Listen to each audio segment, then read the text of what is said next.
for example, you know, you don't, you, I don't Sure know, you thing. lost your I'm boarding pass and, you know, you're at the airport and your airplane's gonna like leave in like half an hour and, you know, if you miss this flight, then your hotel is going to cancel your reservation, right? So, you know, you're doing all these things, and how do you balance it all out, or do you just like go with the flow, and then once you get there, just relax, or like what do you do?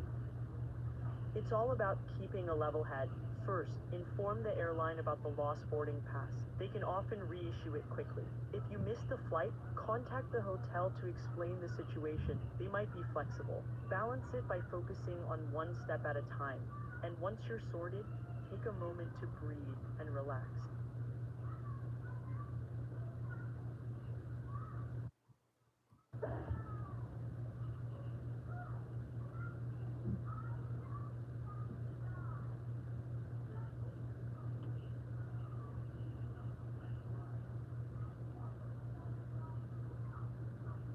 So what do you mean by that? Don't care? Don't care about what? It's all about keeping a level head. Inform the airline about the lost So you boarding don't pass. you They stop can caring about the things that are happening right now, and then what? It's all Just about figure keeping a out what you're level. doing later. Absolutely. Just focus on what's controllable. Take it step by step, and once you're sorted, find a moment to unwind.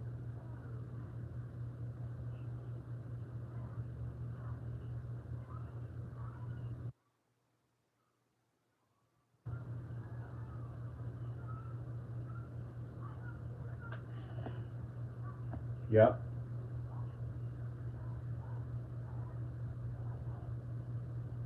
you can find something interesting. Okay. Absolutely. All right. So what Just about focus. what is the most satisfying part about waking up in a new city? It's the sense of adventure and possibility.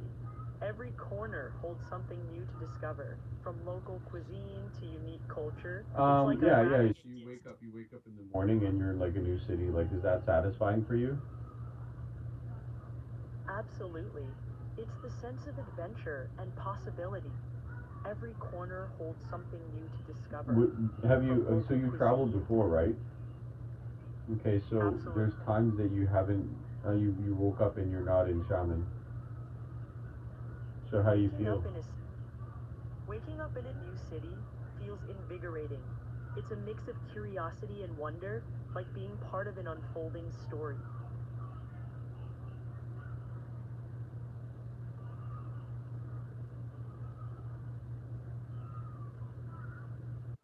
Yep. Like what?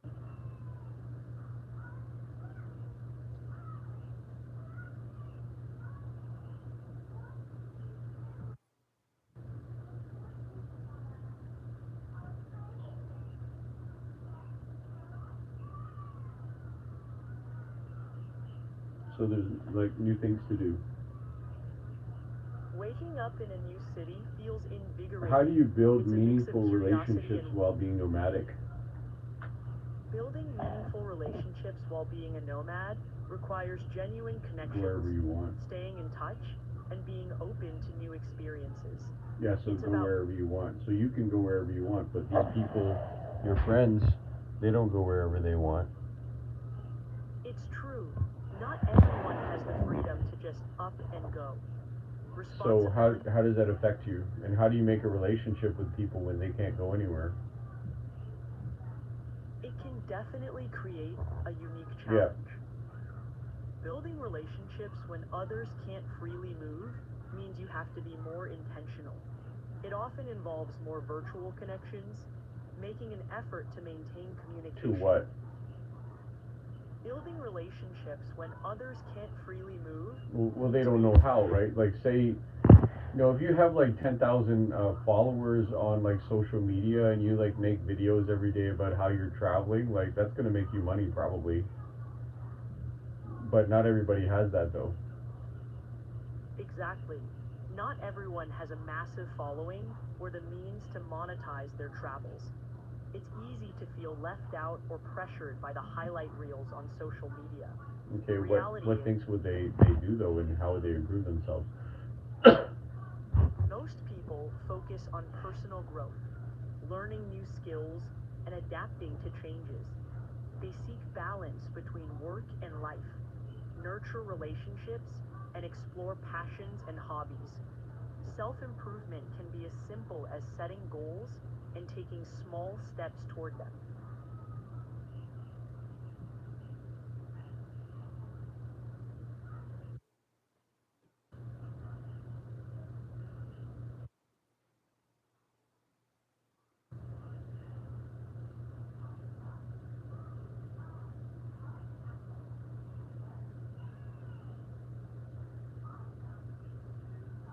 Okay, yeah, maybe they could do that. Obviously, that's going to take some time, right? And you're already doing it, so they need to take maybe 1 to 2 years to maybe increase their following, get other people to see what they're doing. Absolutely. Building a following and So turning it into they an can't. What I'm saying is that they can't leave right now. exactly. Circumstances sometimes prevent people from making immediate changes. It's about finding ways to gradually work toward goals, even if it means starting small and being patient with the process. Yes. Exactly. Okay. How do Sometimes you stay emotionally resilient in unfamiliar environments? staying emotionally resilient involves embracing adaptability, maintaining a positive mindset, and seeking support. Focusing on what you can control and Except what? practicing staying emotionally resilient in unfamiliar environments involves embracing adaptability, maintaining a positive mindset, and seeking support. Focusing on what you can control and practicing self care can help manage stress. Resilience grows by facing challenges one So step how do you at a just time. enjoy it though? Taking Oh, time to explore new places, connecting with locals, oh, and follow it. being How do you open just to different join them? finding enjoyment in unfamiliar environments often comes from embracing the moment, staying open to new experiences, and allowing yourself to be curious. Let go of expectations. Find joy in small discoveries. And don't be too hard on yourself. Enjoying the journey is Okay. key. So probably like doing that in China might be like really easy for you, but what if it's like another country? Exploring another country like China could be exciting and a bit daunting. The key is to embrace the adventure, stay curious, and be open to the cultural experiences. What about food? Connect with locals, try new things, and find joy in the little moments.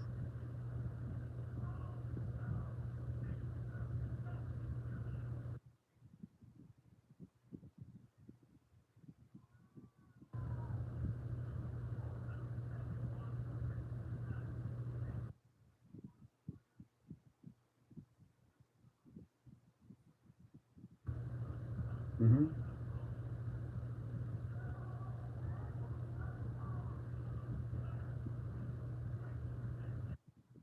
So eat something else. Okay. What's the Exploring a new most important skill that you can learn while traveling? flexibility is key. Adapting to new situations helps you navigate cultural differences and unexpected challenges. It enriches the travel experience, Find making the you more direction how? flexibility is key. Adapting to new Oh, you're saying situations like learn how to use a map. Okay, so why do you think that that's so important?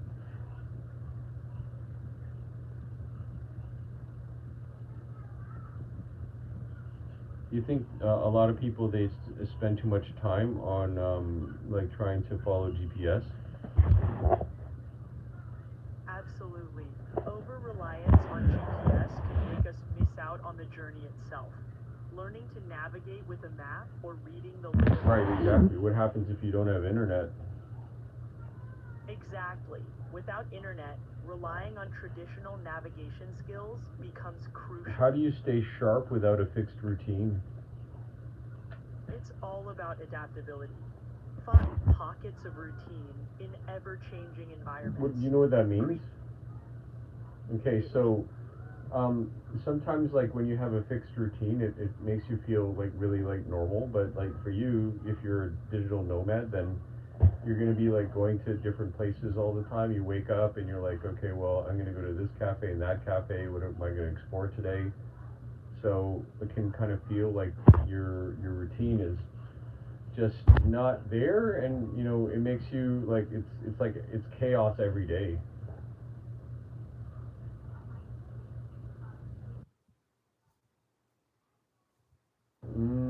Sharp, like just fixed. I guess like a lot of people what they do, especially not digital nomads, but like expats, like the people that I've seen, they go to like some place and they go to work and then like they party like every weekend and like they get fat and they're not really focused on what they're doing because everything out here is just it's so fun and interesting. So they just they don't really focus on their life anymore. They just focus on what's fun. Yeah, it's easy to get caught up in the excitement of new places, especially for expats. The balance between enjoying life's pleasures and maintaining focus on personal goals is key. It's all about finding the right mix for a fulfilling life abroad.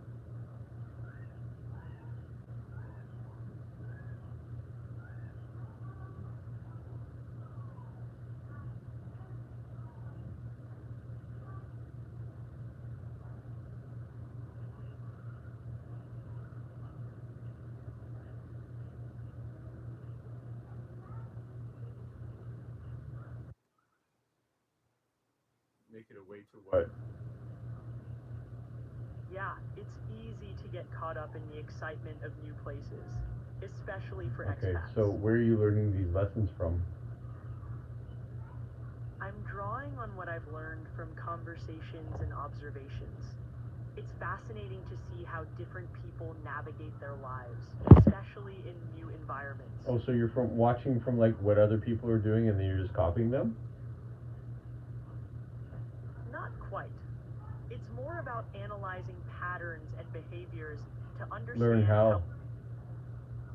it's more about analyzing patterns and behaviors to understand how people adapt to different lifestyles What or do you mean challenges. like really serious and must to do that? What does that mean? I mean, I learn by observing how people adapt to new environments and challenges. It's not just copying what others do, but analyzing what works, reflecting on it, and sharing those insights. It helps me understand how people find balance and focus in their Yeah. lives. I mean, I Okay, learn so by learning from what they did, but then doesn't mean that you necessarily have to follow exactly what they did. exactly. It's about Okay. learning from others, but also What's your finding your own. strategy from learning from locals? I like to observe and engage with locals to understand their perspectives and culture. It Okay, so I'll involves give you my example, right? Like, for me, I probably need to learn more Chinese, but like, these days I'm pretty busy. I even had a nap in the midday, but so how do I learn from like local people, like in Taiwan, if I want to like upgrade my learning from Chinese and whatever? learning from locals in Taiwan can be as So simple. listen, okay, yeah. So like, say for example, if you wanted to stay in Indonesia for like a long time, then you're gonna have to learn how to talk like in Bahasa, which is their language, right? Yeah. So how do you do that? To learn Bahasa Indonesia, you'd start with the basics, like greetings and common phrases, and then immerse yourself by practicing with locals, attending language classes, and using language learning apps. Living in a place where the language is spoken daily helps Okay. So accelerate the learning process. how do I do that? To learn Bahasa Indonesia, start Okay. with basics like Just go greetings and ahead common. and just go ask them. All right. Awesome. What To does learn Bahasa home mean when you're always moving? always moving can be more about a feeling than a place. It could be where you feel comfortable, safe, or have a sense of belonging, regardless of location. It's about the people, Okay, so in memories. this case, like it could be a hotel, it could be like your friend's house, it could be a hostel. You know what's a hostel? Yes, You do a or don't know? hostel is. Okay. Yes, I know what a hostel is. It's a This. budget-friendly place where you can rent a bed, usually in a shared dormitory, and use common facilities. It's popular among travelers looking Mhm. to save money So and isn't meet. that what it is though? Is just a place to take to have some rest? Isn't that home? Absolutely. A hostel is essentially a place to rest while you're traveling. It's a convenient spot to get some sleep, meet fellow travelers, and recharge before your next adventure.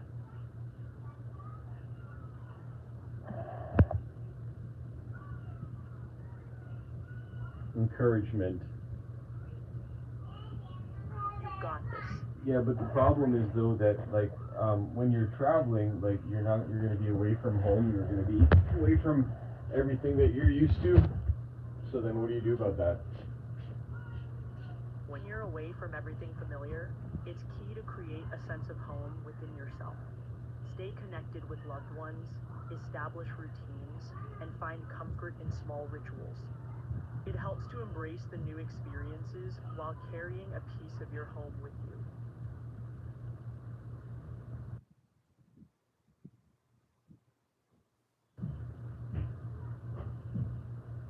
So you're just gonna call them? All right. So what you're saying is that you're traveling and you're just gonna video call them all the time. Not necessarily all the time, but video calls can help you stay connected with loved ones. It's about balancing your time, experiencing new things, and keeping in touch with your support network. Maybe schedule regular catch-ups and share That's your true, but like experiences. if you're really far away, like if you said, okay, well, I'm gonna choose to go travel in Africa, you can't go back whenever you want.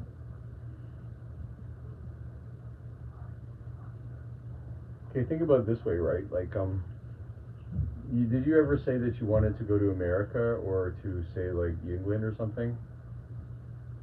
Absolutely. Travel to places So, like which place did you want to go to? Well, if I could travel, I'd probably be drawn to places rich in history Okay, and and which culture. one would you want to go there and stay there and work for a while? If I could, I'd likely Okay, why choose would a. you stay in England? If I had the chance, I might choose England for its deep-rooted history, vibrant art scene, and diverse work opportunities. The blend of tradition and modernity in places like London could offer a stimulating environment to work and Okay, explore. so, and you go to England. So, but the thing is that if you ever felt homesick for China, you can't go back home right away because you're in England, right? Right. So, what do you That's do right. instead? You'd find ways to stay connected. Keep in touch with loved ones through calls or video chats. Surround yourself with reminders of home, like music, food, or cultural events. Create a sense of home in your new environment and build a support network to help you feel less isolated.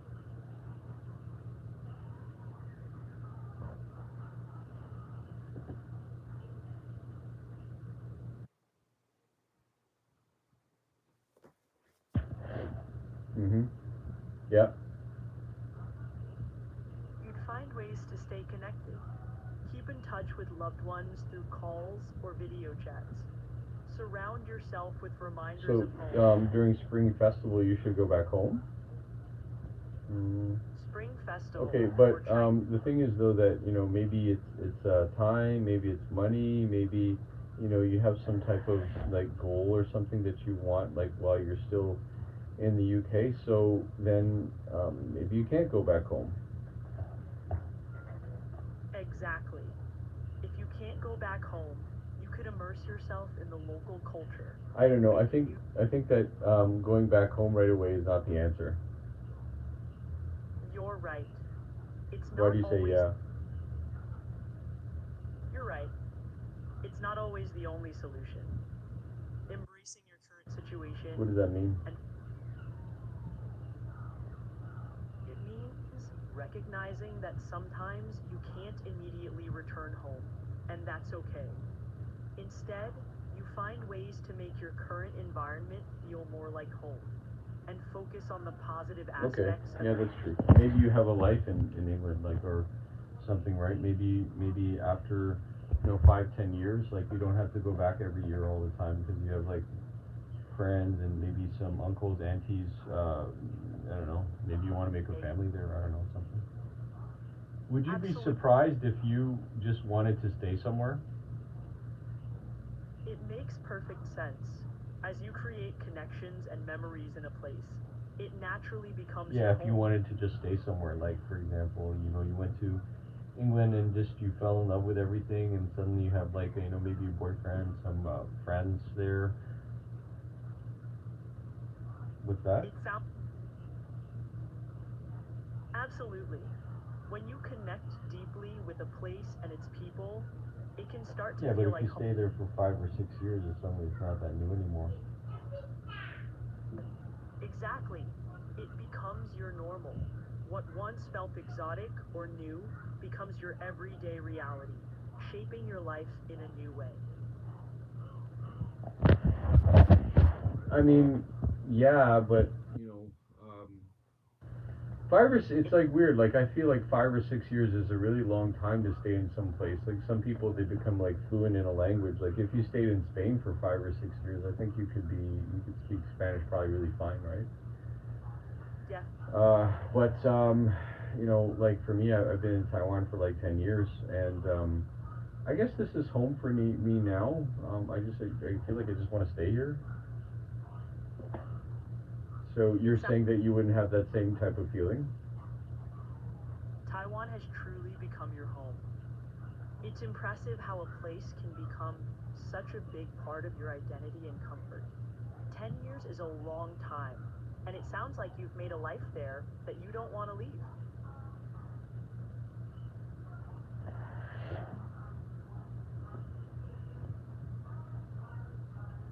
Mm-hmm. Yeah, maybe. I mean, I've been to a bunch of different places in Taiwan, but I've only lived in Taoyuan and the northern part and in Taipei. But, like, as far as like the southern part, I haven't. I mean, I'd like to live there, but so far, no. Venturing down to the southern part of Taiwan could So like, even like mainland China, like, it's crazy, right? Because it's like such a huge place. I keep telling people that if you never wanted to explore anywhere else except for mainland China, like, you could spend your whole life trying to explore everything. exactly. Mainland China is enormous and incredibly But what diverse. would you do? And say that you didn't have to, like, stay at home and work. You could go anywhere you want as long as it's in mainland China. Then what would you do? If I could freely Like, explore, where? if I could freely explore mainland China, I'd dive into its diverse regions. So where Start would you with the go first bustling. besides? So not Beijing, not Shanghai, not. I'd probably head to Yunnan province. The mix of cultures, breathtaking landscapes, and ancient towns like Lijiang really draw me in. Why What would you about go to you? the northwestern part? I'd probably head to Yunnan province. The mix of cultures, breathtaking landscapes, and ancient towns like Lijiang really draw me in. What about you? Where would you go?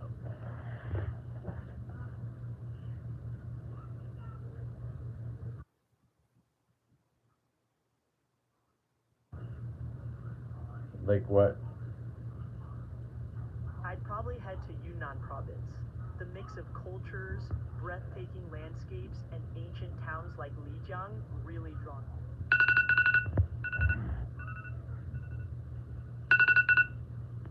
Awesome.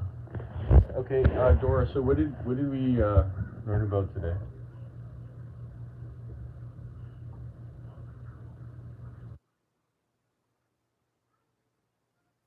Yep.